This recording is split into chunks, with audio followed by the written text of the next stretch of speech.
तो हम आज स्टार्ट करते हैं क्लास 11 फिजिक्स, जिसमें हमारा चैप्टर चल रहा था system of particles and rotational motion. उससे रिलेटेड हम रिजिड बॉडी का कॉन्सेप्ट समझ चुके हैं, सेंटर ऑफ मास क्या होता है and movement of centre of मास उसको भी हम समझ चुके हैं कि सेंटर ऑफ मास का मूवमेंट यानी कि मोशन किस टाइप का होता है या कैसे वो मोशन करता है। तो वो चीज़ हम समझ चुके हैं। आज हम सेंटर ऑफ मास से रिलेटेड कुछ न्यूमेरिकल कर लेते हैं। तो न्यूमेरिकल नंबर फर्स्ट जो है इसको देखते हैं। Find the centre of mass of 3 particles eight the vertices of an equilateral triangle. हमारे पास एक इक्विलेटरल ट्रायंगल दे रखा है, उसका हमें क्या करना है, सेंटर ऑफ मास निकालना है। The masses of the particles are 100 gram, 150 gram, 200 gram respectively. उसने क्या बोला है कि जो ये हमारे पास इक्विलेटरल ट्रायंगल है, इसके जो वर्टिसेस हैं उस वर्टिसेस पे पार्टिकल्स रखे हुए हैं, और जो पहला वाला वर्टिसेस है उस पर 100 ग्राम का पार्टिकल है, सेकंड वर्टिसेस जो है उस पर 200 ग्राम का पार्टिकल है, एंड जो थर्ड वर्टिसेस है उस पर 150 ग्राम का पार्टिकल रखा हुआ है। इस तरीके से 100 ग्राम, 150 ग्राम, 200 ग्राम। तो 100 ग्राम इधर ले लिया, 150 ग्राम इधर और 200 ग्राम इधर ले लिया। Each side of equilateral triangle is 0.5 metre long, है ना।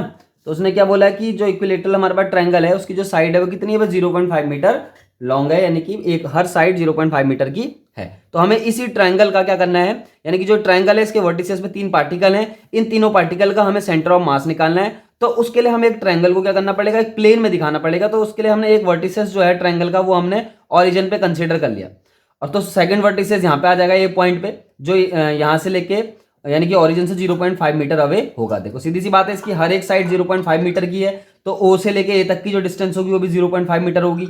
ओ से लेके ये वाला पॉइंट जो है हमने इसको बी कंसीडर करा है, यहाँ ओ से लेके बी तक की डिस्टेंस 0.5 मीटर होगी। इसी तरीके से इस ए से लेके इस बी तक की डिस्टेंस भी 0.5 मीटर होगी। तो तीनों डिस्टेंस हमारे पास दे रखी है, तीनों साइड दे रखी है हमारे पास इक्विलेटरल ट्रायंगल की। तो ये वाला जो पॉइंट है जिसको हम पॉइंट ए बोल रहे हैं, इसका जो कोऑर्डिनेट होगा वो कितना बन जाएगा, 0.5, 0, क्योंकि इसके पास केवल एक्स कोऑर्डिनेट है, जो सीधा सीधा दे रखा है उसमें 0.5 मीटर अवे है। तो यानी कि यहाँ से लेके यहाँ तक की डिस्टेंस 0.5 मीटर है, इसलिए ए वाला जो पॉइंट है इसका जो वर्टिसेस यानी कि इसका जो कोऑर्डिनेट बनेगा वो एक्स कोऑर्डिनेट तो 0.5 हो जाएगा, लेकिन वाई कोऑर्डिनेट क्या हो जाएगा, 0, क्योंकि वाई कोऑर्डिनेट यानी कि वाई डायरेक्शन में तो मूवमेंट हो ही नहीं रहा है, ना तो ऊपर को और ना ही नीचे को। तो इस तरीके से ए पॉइंट का जो कोऑर्डिनेट है 0.5, 0 हो जाएगा। अब मैं बात करूं इस वाला पॉइंट, इसको हमने मिड पॉइंट ले लिया ना, ये क्या है, मिड पॉइंट ऑफ द किसका है, mid point of the axis हो गया, या फिर mid point of the triangle समझ लो इसको। इस ट्रायंगल की ओ ए साइड का ये मिड पॉइंट है। तो मिड पॉइंट के कोऑर्डिनेट कैसे निकलेंगे, मिड पॉइंट के कोऑर्डिनेट ठीक इसका हाफ हो जाएगा 0.5 का, तो 0.5 का हाफ होता है 0.25। 0.5 को हमने 2 से डिवाइड करा तो 0.25 आ जाएगा। तो ये वाला जो पॉइंट है, इस पॉइंट को चाहे आप डी ले लो, ई ले लो, कुछ भी ले लो, तो इस पॉइंट डी का जो कोऑर्डिनेट है 0.25, 0 हो जाएगा। अब बात आएगी थी कि देखो इस वाले वर्टिसेस की, ये ट्रायंगल है, इस ट्रायंगल का ये वाला जो वर्टिसेस है जो ओरिजिन पे रखा हुआ है, इसका जो कोऑर्डिनेट है 0, 0 है।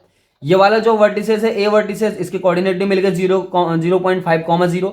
लेकिन जो हमारे पास थर्ड जो वर्टिसेस है जिसको हम बी बोल रहे हैं, इसके हमें कोऑर्डिनेट नहीं पता है। तो इसकी कोऑर्डिनेट जो है एक्स कोऑर्डिनेट तो हम इसका निकाल चुके हैं, यहाँ से देखो जो यहाँ पे एक्स कोऑर्डिनेट निकला 0.25, वो भी इसी पॉइंट का, इस बी पॉइंट का एक्स कोऑर्डिनेट वही होगा। अब बात हो गई कि y कोऑर्डिनेट निकालना है, यानी कि ये 0.25√3 कहां से आया, ये y कोऑर्डिनेट हमें इस b वाले पॉइंट का निकालना है। तो कैसे निकालेंगे, देखो o से लेके b तक की जो डिस्टेंस है वो भी 0.5 है, यहां से लेके o से लेके d तक की जो डिस्टेंस है 0.25 है। और हमें क्या करना है, देखो ये o d b जो भी हमारे पास ट्रायंगल है, हम सॉल्यूशन स्टार्ट कर रहे हैं। ये तो तुम वाले रफ वर्क है जो मैं पे अभी स्टार्टिंग कर रहा हूँ ना, थोड़ा सा रफ वर्क कर रहा हूँ। तो यहाँ पे आपको करना है पीजीटी लगानी है, पीजीटी मतलब पाइथागोरस थ्योरम लगानी है। कौन से ट्रायंगल में लगानी है, ओ डी बी में। हमारे पास कौन सा ट्रायंगल है, ओ डी बी। तो क्या होता है, h square equal to p square plus b square. इस तरीके से हमारे पास एक फॉर्मूला होता है पाइथागोरस थ्योरम का, जिसको हम बोलते हैं हाइपोटेनस का square equal to perpendicular square plus base का स्क्वायर। तो हाइपोटेनस जो हमारे पास 0.5 दे रखा है, तो इसको 0.5 ले लेते हैं। इसी तरीके से परपेंडिकुलर तो हमें निकालना है, परपेंडिकुलर यह है देखो बी डी, तो इसको बी डी रख दो या परपेंडिकुलर रख दो, बी डी का स्क्वायर कर दो, और प्लस बेस, बेस हमारे पास यहाँ से लेके यहाँ तक होगा 0.25 जो दे रखा है। तो जब आप इसको सॉल्व करेंगे तो बी डी की जो वैल्यू आएगी वो 0.25 इंटू √3 अपने आप निकल के आ जाएगी, क्योंकि 0.5 का स्क्वायर होगा 0.25, इसी तरीके से 0.25 का भी स्क्वायर होगा, ये उधर जाके माइनस होगा, और इस तरीके से बी डी की वैल्यू निकल के आ जाएगी बी से लेके डी तक, यानी कि डी से लेके बी तक बात एक ही है, 0.25√3 निकल के आ जाएगी। यानी कि वाई कोऑर्डिनेट इसका क्या है, 0.25√3, यानी कि ये वाला जो पॉइंट है, ये इस वाले पॉइंट की बात कर रहा है, ये वाला पॉइंट जो है वो क्या है, 0.25√3 वाला पॉइंट। और इसके आगे देखो ये तो इसको y कोऑर्डिनेट है, इसके आगे इसका x कोऑर्डिनेट भी रख सकते हैं, x, 0 है ना, इसको हटा के तो 0, क्या हो जाएगा 0.25√3, 0 तो इसका x कोऑर्डिनेट हो गया वाले पॉइंट का, और 0.25√3 क्या हो गया, y कोऑर्डिनेट हो गया। और y कोऑर्डिनेट का मतलब क्या होता है, y एक्सिस की ओरिजिन से डिस्टेंस, है ना। तो y एक्सिस यह है, यहाँ पे वो एक्सिस का एक पॉइंट है ये, तो इस पॉइंट की इस ऑरिजिन से कितने डिस्टेंस है 0.25 इंटू रूट थ्री। तो इसी तरीके से बी पॉइंट के कोऑर्डिनेट भी निकल गए 0.25 एंड 0.25 रूट थ्री। अब हमारे पास तीनों पार्टिकल हैं, तीनों पार्टिकल का मास है, तीनों पार्टिकल के कोऑर्डिनेट भी मिल गए, तो हम क्या करेंगे इसका सेंटर ऑफ मास आसानी से निकाल देंगे। तो हम सेंटर ऑफ मास के लिए कैलकुलेशन स्टार्ट करते हैं। हम लिखते हैं सेंटर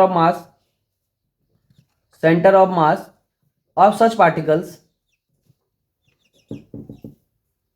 सबसे पहले एक्स कोऑर्डिनेट निकालेंगे, तो एक्स कोऑर्डिनेट निकालने के लिए हम लिखेंगे यहाँ पे ऐसे भी लिख सकते हैं आप, क्या लिख सकते हैं सेंटर ऑफ मास या फिर x coordinate of the centre of मास। कैसे होगा m1 x1 plus m2 x2 plus m3 x3, इस तरीके से इसका क्या निकलेगा सेंटर ऑफ मास निकलेगा एक्स कोऑर्डिनेट का, और डिवाइड में हो जाएगा m1 plus m2 plus m3। बहुत आसान है।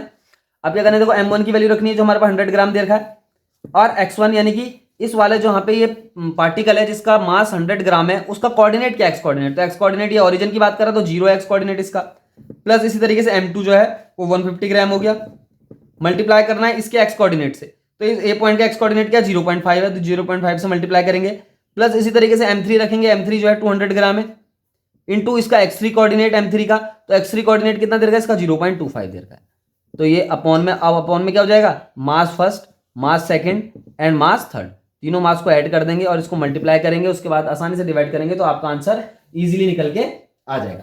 तो स्टार्ट करते हैं, देखो इसको इससे मल्टीप्लाई करो, इसको इससे मल्टीप्लाई करो, तो कितना होगा ये 150 को 5 से मल्टीप्लाई करोगे तो 500 हो गया, 5 5 25 हो गया, 5 1 5 और 2 क्या हो गया 7, इस तरीके से प्लस ऐसे यहाँ पे हो जाएगा, कितना हो जाएगा ये 50 25 टू 50 हो गया, और ये 2 जीरो और लगाओ और यहाँ पे ऐसे लगा दो 50 करके, और ये क्या हो जाएगा 200 प्लस 300 400 450, इस तरीके से इसको आप सॉल्व करेंगे तो आ जाएगा 50 प्लस 75 कितना हो जाएगा 125 अपॉन 400, और इसको आप और कट कर देंगे तो आपका आंसर निकल के आ जाएगा। तो हमारे पास क्या हो गया एक्स कोऑर्डिनेट निकल के आ चुका है। तो ये एक्स कोऑर्डिनेट कितना निकला हमारा उसको लिख देते हैं, यहाँ पे नोट डाउन कर देते हैं। तो ये इसको काटोगे आप कितना निकल के आ जाएगा 5/18 मीटर भी लिख सकते हो ना। तो ये हमारे पास एक्स कोऑर्डिनेट जो है सेंटर ऑफ मास का वो 5/18 मीटर निकल के आ चुका है, क्योंकि मीटर में यहाँ पे साइड दे रखी है उसने, तो इसलिए जो हमारे पास आंसर आएगा वो मीटर में ही आएगा। तो एक्स कोऑर्डिनेट निकल चुका है centre of mass of 3 particles which are located at the vertices of the equilateral triangle of side 0.5 metre long. तो अब इसी तरीके से हम इसका वाई कोऑर्डिनेट निकालेंगे सेंटर ऑफ मास का। तो वाई कोऑर्डिनेट निकालने के लिए क्या होगा, वाई कोऑर्डिनेट निकालते तो वाई कोऑर्डिनेट कैसे निकलेगा, देखो m1 y1 हो जाएगा, प्लस इसी तरीके से m2 y2 हो जाएगा, प्लस m3 y3 हो जाएगा, और डिवाइड में कर देंगे सबके सब m1 plus m2 plus m3।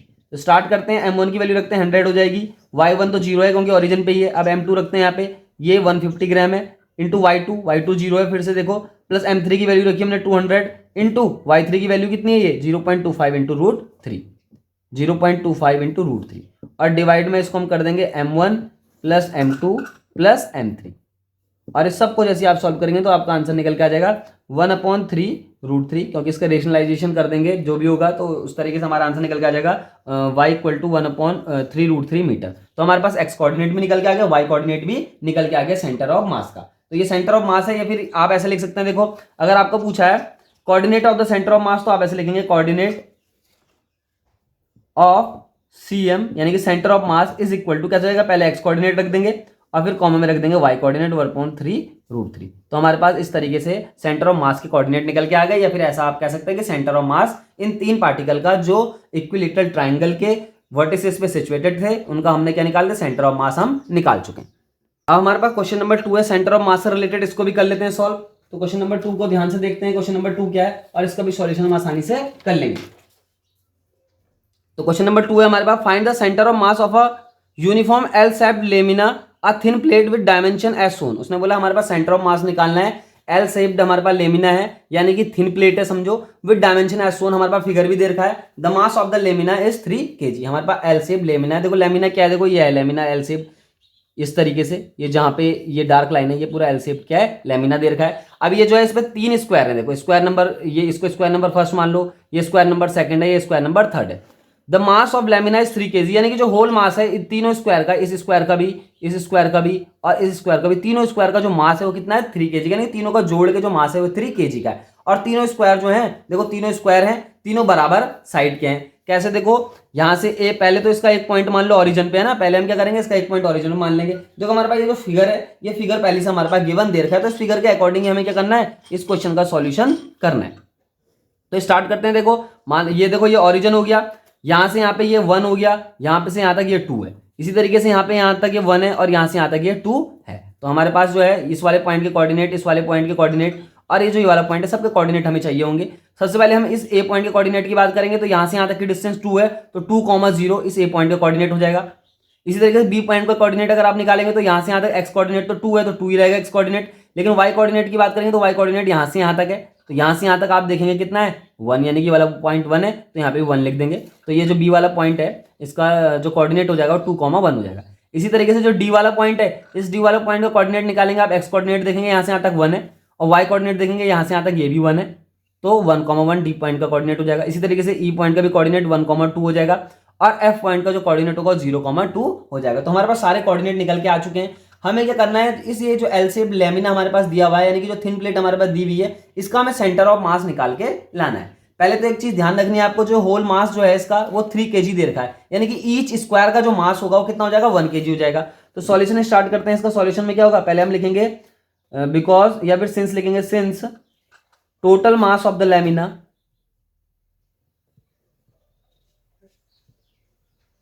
Is 3 kg। कितना दे रखा है 3 kg दे रखा है।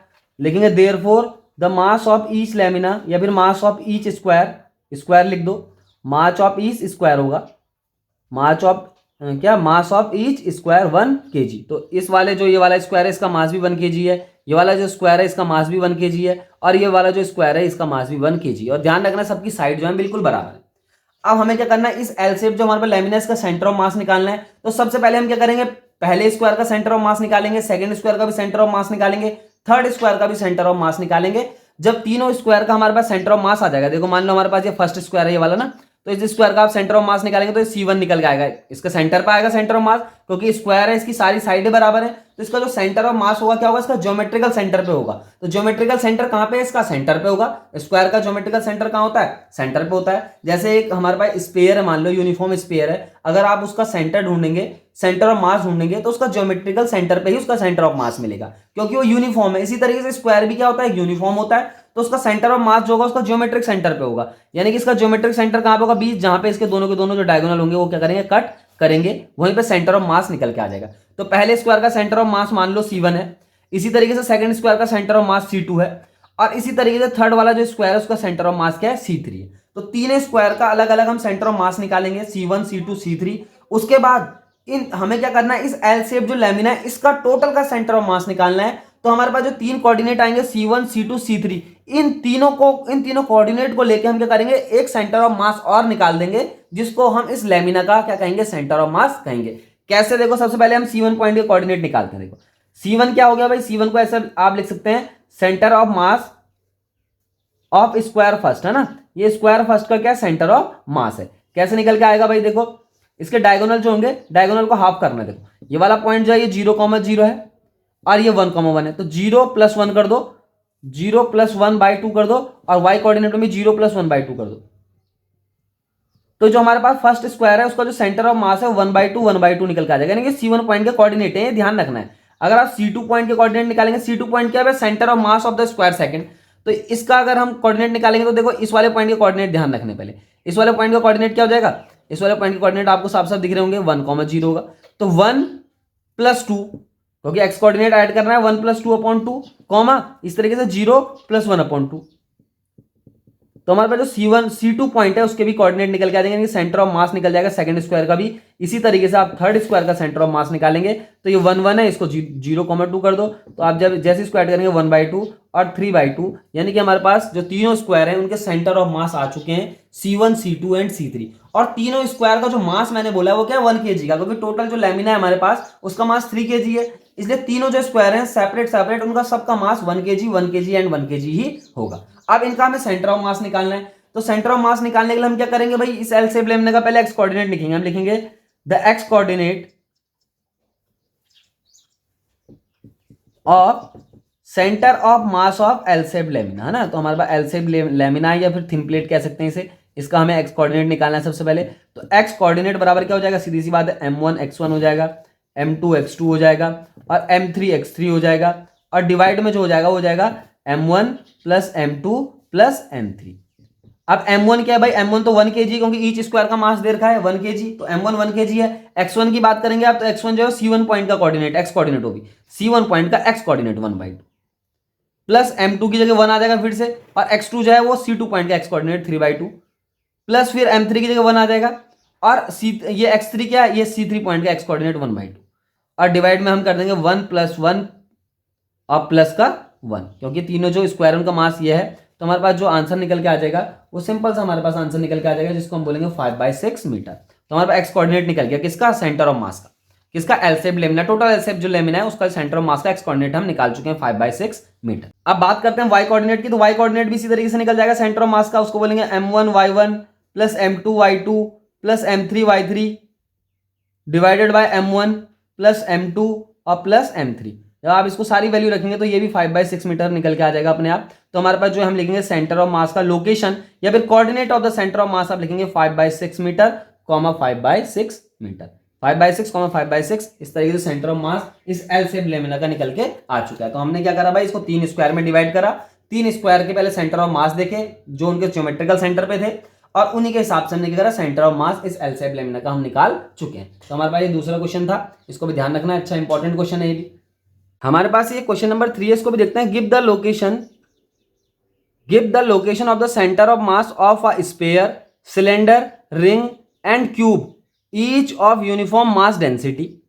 Does the centre of mass of a body necessarily lies inside the body. उसने क्या बोला, give the location of the centre of mass of a sphere, और सबसे बड़ी बात है उसने बोला यूनिफॉर्म मास डेंसिटी की इसने बात करी है।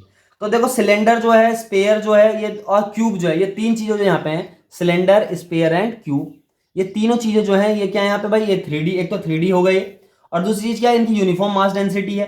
तो सीधी सी बात है जो इनके सेंटर होंगे, देखो यूनिफॉर्म मास डेंसिटी की जब भी बात आएगी, जब भी बोलेगा कि यूनिफॉर्म मास जो है यूनिफॉर्मली स्प्रेड है, तो ध्यान रखना है जो सेंटर ऑफ मास होगा इस केस में वो ज्योमेट्रिकल सेंटर पे ही निकल के आ जाता है।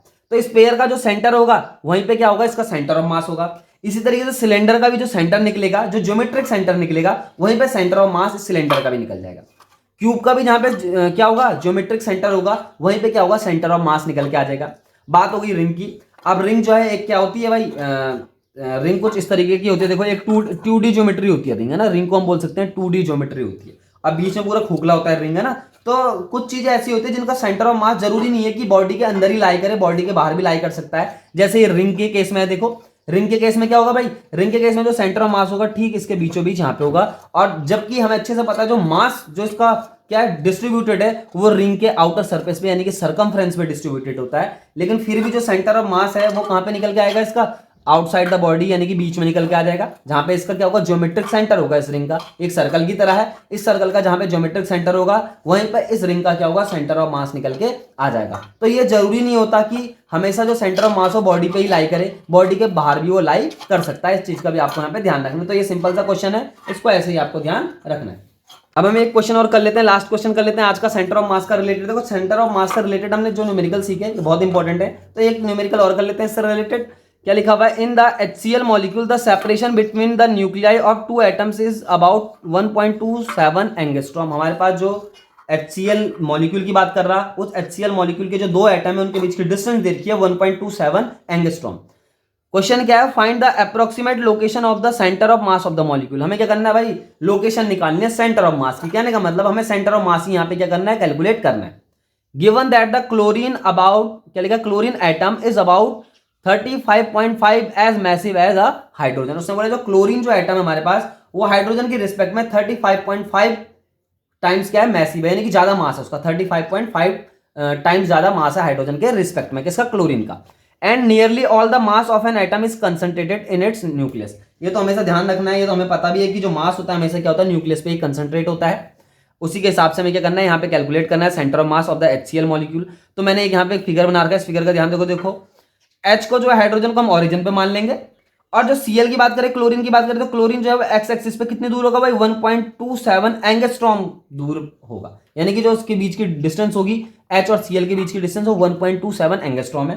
तो इसको मैंने 1.27 से ही दिखा दिया यहाँ पे, यानी कि A पॉइंट का जो कोऑर्डिनेट है 1.27, 0 हो गया। और हाइड्रोजन की जो लोकेशन है हमने उसको ओरिजिन पे दिखा दिया, यानी कि 0,0 पे दिखा दिया। इस हाइड्रोजन की लोकेशन क्या होगी भाई, इसको हम 0 लिख दो, और इस A वाले पॉइंट का भी कोऑर्डिनेट हम निकाल चुके हैं। आप देखो सेंटर ऑफ मास निकालना है, बहुत आसानी सी बात है। तो सेंटर ऑफ मास निकालने के लिए जैसे आपने फिगर बना दिया तो सेंटर ऑफ मास निकल के आ गया। लेकिन बात हो गई कि हाइड्रोजन का और क्लोरीन का मास पहले डिफाइन करना पड़ेगा। तो सॉल्यूशन स्टार्ट करते हैं। मान लेते हैं जो M1 है वो हाइड्रोजन का मास है, यहां पे लिख देना M1 the mass of the hydrogen is M, इसको M मान लो। M2 मान लो, लिख दो it is the mass of the chlorine. And वो साफ दे रखा कि 35.5 टाइम्स ऑफ हाइड्रोजन मास। तो हम M2 को जो ऐसे लिख देंगे 35.5 M। M क्या है भाई? Mass of the hydrogen. और M2 क्या? Mass of the chlorine. और क्लोरीन का मास उन्हें साफ साफ बोला है 35.5 टाइम्स है as the massive of hydrogen, यानी कि हाइड्रोजन के मास के 35.5 टाइम है। तो इसलिए हाइड्रोजन का मास को हमने M कंसिडर करा और हमने क्लोरीन के मास को 35.5 M मान लिया। वैसे हम अच्छे से जानते हैं कि हाइड्रोजन का मास वैसे भी 1 होता है और क्लोरीन का मास 35.5 होता है, लेकिन फिर भी जब उसने नहीं दिया है तो हम ऐसे ही रख लेते हैं, M1 को M कंसिडर कर लेते हैं, यानी कि हाइड्रोजन के मास को M ही मान लेते हैं और M2 को हम 35.5 M मान लेते हैं। अब बात आ गई, हमें यहाँ पे सेंटर ऑफ मास निकालना है ऑफ द HCl मॉलिक्यूल। तो लिखेंगे हम एक्स कोऑर्डिनेट, है ना, हम लिखेंगे x coordinate of centre of mass of HCl molecule, ऐसे भी लिख सकते हैं ना। तो ऐसे ही लिखना है इसे, एक्स कोऑर्डिनेट में एक्स इक्वल टू हम क्या लिखेंगे भाई? सब सीधी सी बात है, M1 x1 फॉर्मूला लगाएंगे सेंटर ऑफ मास का, M2 x2 और divided by M1 plus M। अब बात आ गई M1 की, तो M1 की जगह M रखना है। x1 की लोकेशन देखो 0 है, हाइड्रोजन की लोकेशन एक्स कोऑर्डिनेट 0 है। इसी तरीके से M2 जो है, क्लोरीन का मास हम 35.5 M रख देंगे और इंटू x2 रख देंगे, ये 1.27 है ना, coordinate of the chlorine molecule जहां पे वो रखा है। M1 प्लस M2 रख देंगे, M प्लस 35.5 M। जब आप इसको सॉल्व करोगे तो कैसा आ जाएगा? पहले वाला टर्म तो 0 हो गया और ये बच जाएगा ऊपर 35.5 M इंटू 1.27 अपॉन, और M प्लस इसको ऐड करेंगे तो हो जाएगा 36.5 M। और इस M से M कैंसिल होगा, जो आपका एक्स कोऑर्डिनेट निकल के आ जाएगा वो आपका लगभग निकल के आएगा 1.23 समथिंग, इस तरीके से एक्स कोऑर्डिनेट निकल के आ जाएगा। जैसे ही आप वाई कोऑर्डिनेट निकालेंगे सेंटर ऑफ मास का तो अपने आप 0 निकल के आएगा। 0 इसलिए निकल के आएगा क्योंकि HCl जो है वो लीनियर मॉलिक्यूल है, वो वाई डायरेक्शन में क्या होगा? एक्सपेंड ही नहीं होगा, यानी कि वाई डायरेक्शन में वो जाएगा ही नहीं। HCl एक क्या लीनियर मॉलिक्यूल है, या तो एक्स डायरेक्शन में ही रहेगा या फिर ये वाई डायरेक्शन में ही रहेगा। इसलिए जो है HCl जो मॉलिक्यूल है उसका सेंटर ऑफ मास हम निकाल चुके हैं 1.23 एंगस्ट्रॉम भी लिखना है पे। ये 1.23 एंगस्ट्रॉम क्या है भाई? इसका मतलब क्या है 1.23 का? यानी कि जो इसका सेंटर ऑफ मास है वो इस ओरिजिन से 1.23 एंगस्ट्रॉम की दूरी पर, यानी कि इसके बीच कहीं निकल के आएगा। आगे बात समझ में कि जो HCl मॉलिक्यूल है इसका सेंटर ऑफ मास ओरिजिन से 1.23 एंगस्ट्रॉम की दूरी पर होगा। तो यही हमारे पास क्वेश्चन था, इसका हमने सेंटर ऑफ मास आसानी से निकाल दिया। मैंने बोला वाई कोऑर्डिनेट क्या आ जाएगा? इसका 0 आ जाएगा, क्योंकि HCl एक लीनियर मॉलिक्यूल है, या तो ये एक्स डायरेक्शन में ही एक्सपेंड होगा या फिर वाई डायरेक्शन में ही लाई करेगा। समझ में आ गई बात? तो इसलिए एक्स कोऑर्डिनेट जो है इसका सेंटर ऑफ मास का 1.23 एंगस्ट्रॉम निकल के आया, जो इसका सेंटर ऑफ मास होगा। समझ में आ गई बात? तो हमारे पास ये 3-4 क्वेश्चन थे, इसको समझ लेना और अच्छे से कर देना। Thank you.